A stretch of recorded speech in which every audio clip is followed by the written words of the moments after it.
Non-binary client wins discrimination case against Montreal area hair salon.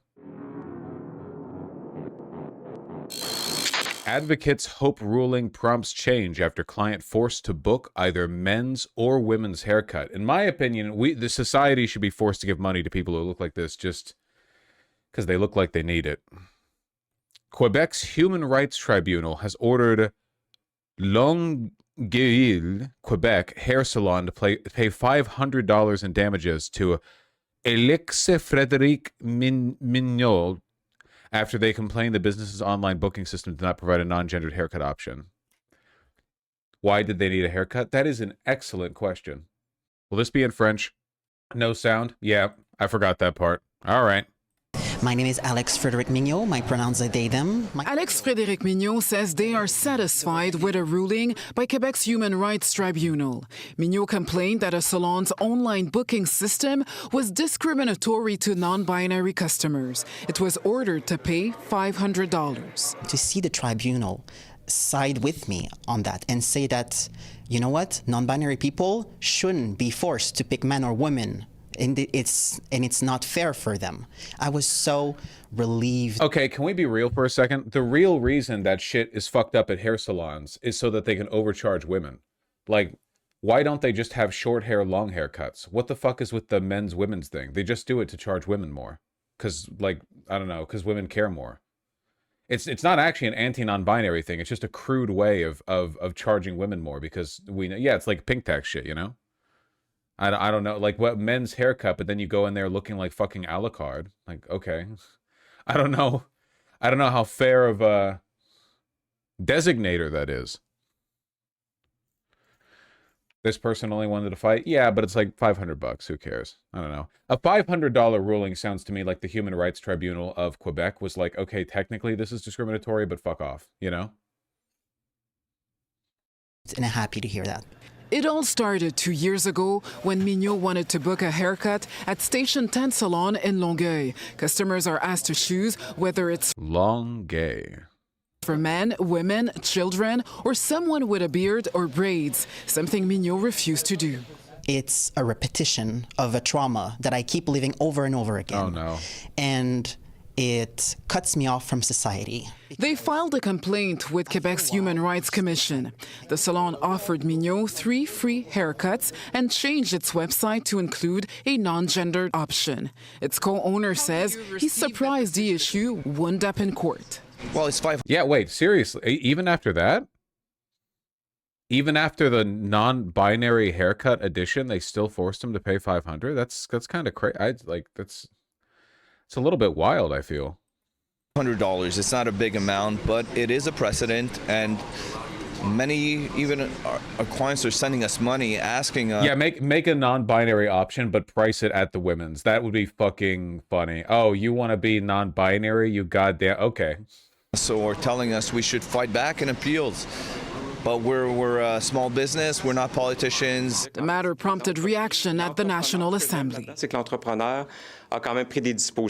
business tried to find a solution, says the leader of the Quebec Liberal Party. Au Québec, les personnes non-binaires existent. Non-binary people exist, points out Manon Massé. Since there, okay. Thank you for your input. That was me when I'm forced to make a statement and there's a gun to my head. This happened. Goodbye. There's a chance of appeal. We're not going to comment any further. You have a huge mouth. Holy shit. Like the way that I would draw an ancient Japanese Shinto frog deity assuming human form. We're not going to. That's crazy. Comment any further. This human rights lawyer says the tribunal ruling isn't binding compared to a court ruling, but it could influence businesses in the future.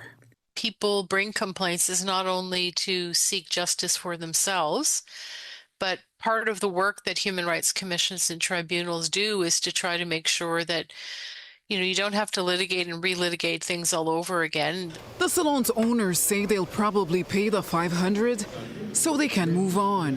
They're gonna get more than $500 in like backlash business from this, of course. So it's not really gonna hurt them. I don't know. Just seems kind of wild. Meanwhile, black French Canadians are getting beaten in alleys. Sorry, I'll stop doing that. Is this just what they're doing up there in Quebec? Non-binary Quebecer ends hunger strike to put X marker on health cards. Is this actually like the woke epicenter of North America? Is it not Seattle or New York or whatever? That's crazy. What the fuck else would you do in Quebec? Me, a Quebecois, when I'm bored and have decide to beat up black French Canadians. uh, scroll up. What am I looking at? That's the same. That's the same person. This article is from 2023. Oh my god. One guy. Don't say guy, Thana. They're gonna make you pay 500. Okay, so this is just like a serial attention campaign.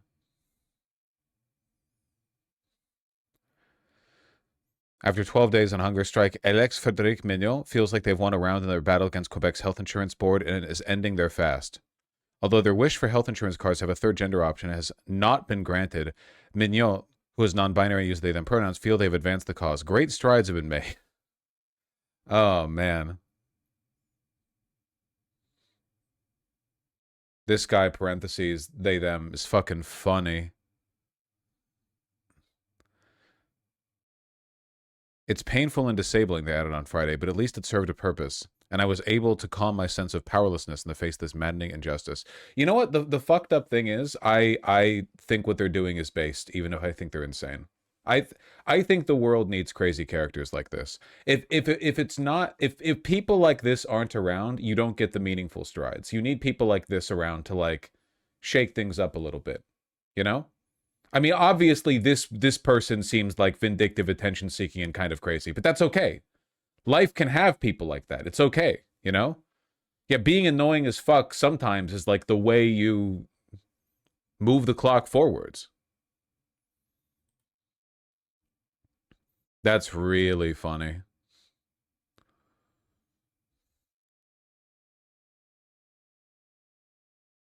On November 20th, they set up shop near the RAMQ offices in Quebec City on nothing but vegetable broth, water, a little hot chocolate. Oh, okay. Is it really a hunger strike if you're having vegetable broth and hot chocolate? There are a lot of calories in hot chocolate. You could live off of hot chocolate for a while, okay? That's not a hunger strike. That's just a liquid diet.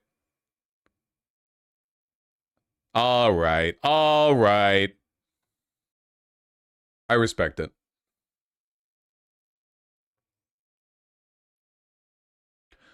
You don't realize the amount of trauma being hungry inflicts on them. I'm in favor of stuff like this on principle, if for no other reason than because there's so much like insanely gendered shit that you don't even notice day to day in society that's so unnecessary.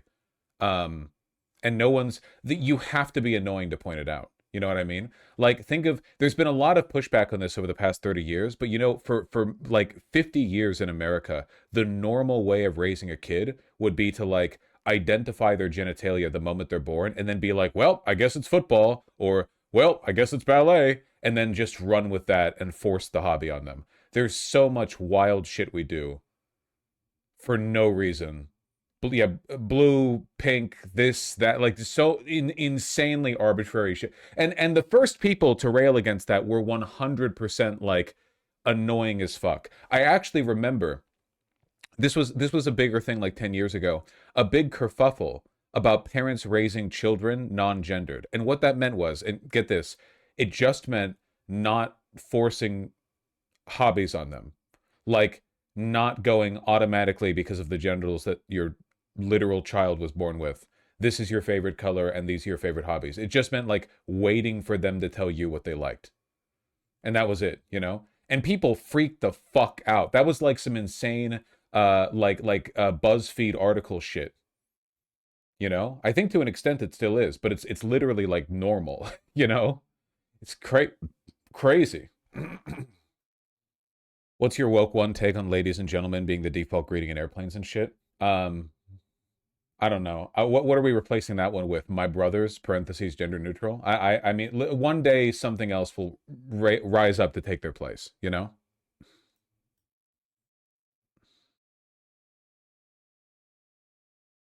You can just greet white people with the N-word.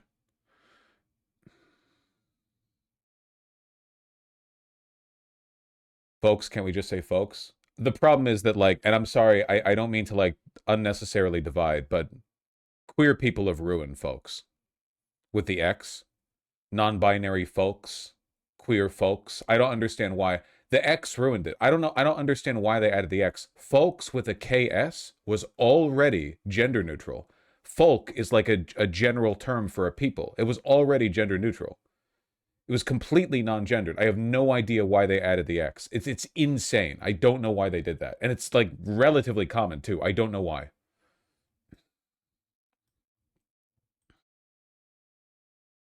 I haven't seen folks with an X. What the fuck? You haven't? Oh my god, it's so common. You've never seen like a flyer downtown, queer and non-binary folks? I guess I live in Seattle. Have you never seen it on like Twitter or anything? Common? It's super, super common. You might just be in a bubble. Yeah, I'm gay. What do you want? Yeah, bro, you might just be part of like the community that does that. Yeah? A little bit?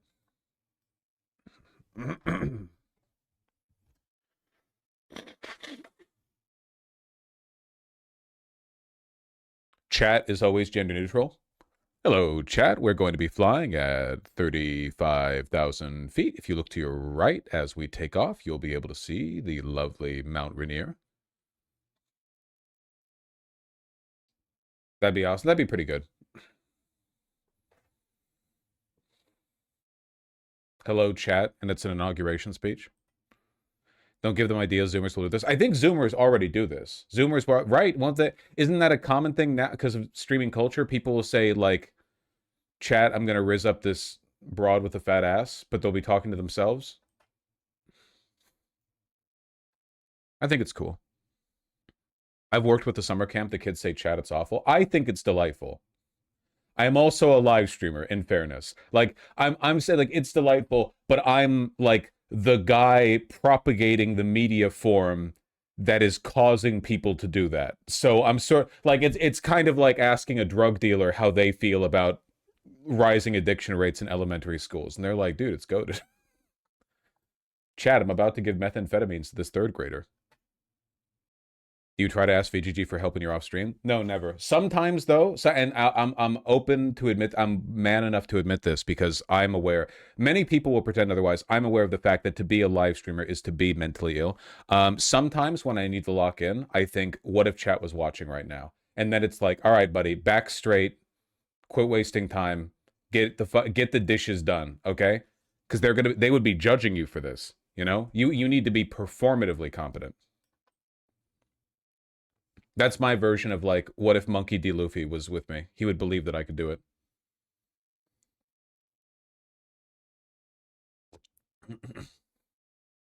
Clip that plate drop. What about the good clips? What about the good clips? What about me, like, pulling 3 forks out, lining them up between my thumb and forefinger, and with, like, 2 quick strokes of the sponge, I've cleaned 3 forks. Like, my form was perfect. What about the good clips? Yo! Clip that shit.